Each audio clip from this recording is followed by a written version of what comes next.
大家好，歡迎大家收睇周一長談呢個節目，我哋節目主持人姚永安。相信大家如果經常睇我哋節目咧，都記得咧喺2個月前左右咧，我哋就一集咧就請咗列治文嘅市長馬保定就上嚟同我哋講呢個警察嘅問題嘅。咁當時咧市長咧同我哋講就係話 Richmond 咧嘅市政府咧正在係考慮緊，亦都諮詢緊咧，就希望成立自己列治文嘅警隊，就好似溫哥華咁樣，就而係取消同皇家騎警 RCMP 個 contract 嘅。咁啊當然啦，呢一集播出嚟之後咧，亦都引起社區嘅討論啦。咁而我哋嘅皇家騎警咧，亦都睇到，亦都收到風咧，咁就對呢一集咧，就亦都想作一個回應嘅。咁所以我哋今日好高興咧，就請嚟皇家騎警咧，就喺本地低陸平原咧，差唔多應該可以講話最高級嘅一位警官咧，就係上嚟同我哋傾嘅。Boudreau, yeah, you are the Chief Superintendent of RCMP. I am. I'm the Lower Mainland District Operations Officer, and that means we have the Lower Mainland Regional Police Service, which is the RCMP. We operate from north of Whistler, Pemberton, Sea to Sky area, right to the Chilliwack, up to the Hope area. Oh, wow. That consists of the Lower Mainland RCMP Regional Police Service. So all the way to Hope? All the way to Hope. Okay, yeah. and you are the commanding officer? No, we have a district commander. I'm the operations officer. I look after the operations, the police activity that go on in that area. Oh, okay. Well, welcome to our show. Thank you. Okay.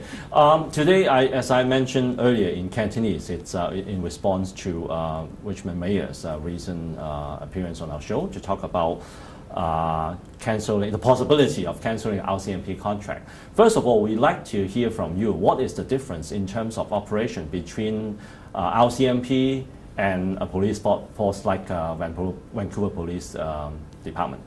Well, thank you for the opportunity to come here today and answer a few of your questions. There isn't a lot of difference. We do operations the same in Vancouver City, the RCMP. The main difference is the police board consists of a mayor and one representative that he picks. It's not a councillor.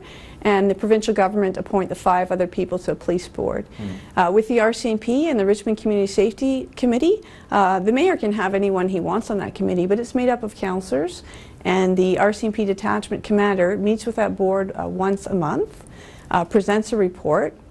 He reports quarterly to the mayor at the council meetings, and you can view that report on the Richmond City website every month, and they set the priorities together for the community. So like a police board, we look after operations. The police board and the city council doesn't have a say with the internal staffing and operations, but there isn't a lot of difference. Okay, so in terms of, well, that's you talk about the management, well, in terms of oversight, but in terms of operation, well, of course, well, we know people who live in Vancouver, we see VPD, and then in outside Vancouver we have the RCMP. In terms of operation, do you operate differently or do you cooperate all the time? Our day-to-day operations are mainly the same. We cooperate very well. In fact, we've probably never had a better relationship with the Vancouver City Police than we do at this time. We have many integrated units, the Combined Forces Special Enforcement Unit. They have a gang task force sub-units. They work all over the Lower Mainland. So you'll see them in Richmond. They'll be working side by side. They'll be wearing the Vancouver City Police logo, New Westminster logo, Abbotsford City Police logo, and the RCMP, and they work together. We enjoy a very close relationship. Their shift supervisor is called Car 10, their inspector, and we have a regional duty officer that looks after all of the Lower Mainland Regional District, an inspector, and they talk every shift. Their communication is very well. Any event that goes between Vancouver and any of the RCMP or other jurisdictions is seamless. Okay, yeah. But the thing is there are 2 different police forces and departments. For example, like if there is a robbery happen in Vancouver, and then of course the Vancouver police car chase following the criminal all the way to Surrey. So how does it work? Say, would the Vancouver police officer chase all the way to Surrey and then arrest the criminal, or they have to inform the RCMP and then let the RCMP do that in Surrey? It works fairly seamlessly. We have the same dispatch company, Ecom, that we use, so we can actually talk to each other on the radio. So although they won't come and do any pursuit in our jurisdiction, and we're very careful on how we pursue. So that means they cannot pass through Vancouver? Well, it's not that they can't. They don't. What happens is when they get to RCMP jurisdiction, we're ready and waiting, and we pick it up within our jurisdiction. And we communicate very well on the radio. It's a seamless communication through our dispatchers. But we work closely together. Anyone we apprehend or arrest, we will work closely and put a package together with charges for Crown Counsel. Now, we also have the benefit, as do all the police departments of Lower Mainland, of a police helicopter called Air One, and they monitor pursuits. So that's the RCMP police officer? We operate it, but it's a benefit of all departments. You'll see the logo for all police departments in the Lower Mainland on that, and that assists us with a pursuit.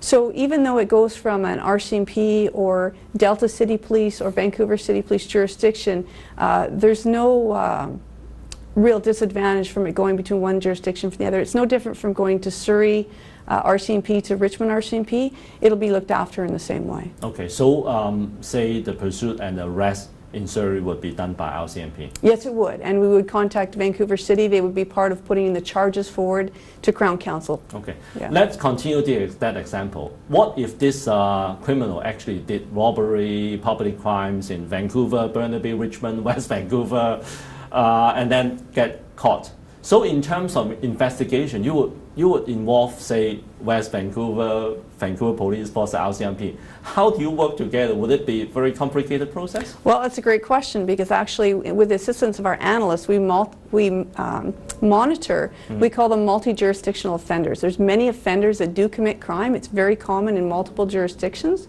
not just RCMP, but with city police.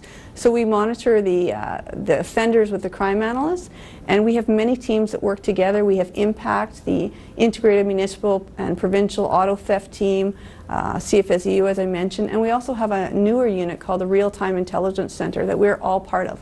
So they actually monitor events live. So the pursuit you talked about, they can monitor it live and provide intelligence. So that's very common, and we work together, put packages together, and charge offenders. It's not it doesn't get in our way. Okay, so that means, say, even if Richmond go through to have their own police force, it doesn't matter. It won't affect the example I just mentioned. No, it wouldn't. They could work together with all the other police departments. Okay. That's right. Well, you know that the Richmond mayor was recently in our show, talk about cancelling the contract and establishing a Richmond police force. What is your view on that, or what is the RCMP opinion on that? Well, we've proudly served the city of Richmond for over 60 years. We're very ingrained in the community here. I think we're a big part of the community. Many of our officers live in Richmond. They participate in their churches, the children's school in Richmond.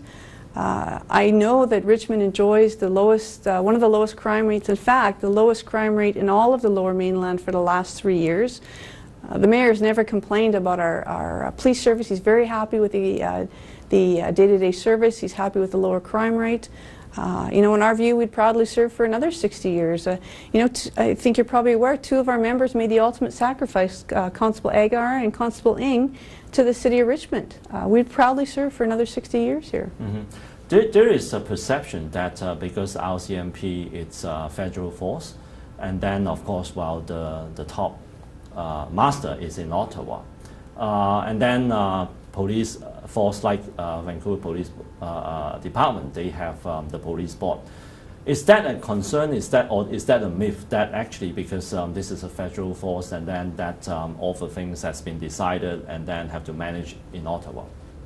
So we are the federal police force, and we're also the provincial police force in British Columbia, and we're the municipal police force for many municipalities. We're contracted through the provincial government, and the city of Richmond contracts with the province. Because they contract the RCMP, the city of Richmond enjoys a federal subsidy of $4 million a year. But the city of Richmond sets the local priorities with the Community Policing Safety Board, and the provincial government sets the provincial priorities. So even though our leader is in Ottawa, the provincial priorities are set here in the province, and the municipal priorities for the city of Richmond are set here with the Community Safety Board. So I don't think, in that way, we're any different than the city of Vancouver. Yeah, but the thing is, ultimate decisions is in Ottawa. Is there any precedents or previous examples that the mayor or the city actually have some opinion and then it was being ignored or declined by Ottawa? Not that I'm aware of. There was a new contract in 2012. There's a contract management committee that there's representatives from the municipalities on with the province. We don't manage that contract. It's a federal government contract between the province and with municipal input locally here within the province. I don't think that the city, the mayor has been ignored on anything. They've raised some concerns, as have other municipalities. They're being worked out through the contract. I don't think they've been ignored. Certainly they're consulted on many things. Okay, yeah. But you know, the ultimate decision, I guess, it depends on what you're talking about. We certainly do have some federal policies, we have some provincial policies, we have municipal policies. There are things, and I'll give you an example.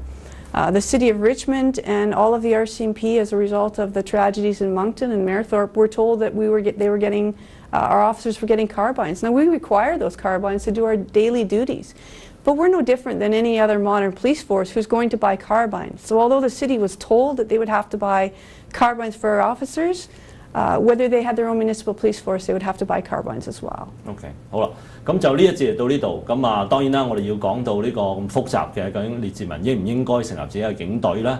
咁同埋即係而家嘅皇家騎警喺列治文究竟嘅工作，大家係咪真係咁滿意？過去3年嘅罪案係咪真係咁低咧？咁就下一節翻嚟咧，繼續同大家討論呢個話題㗎。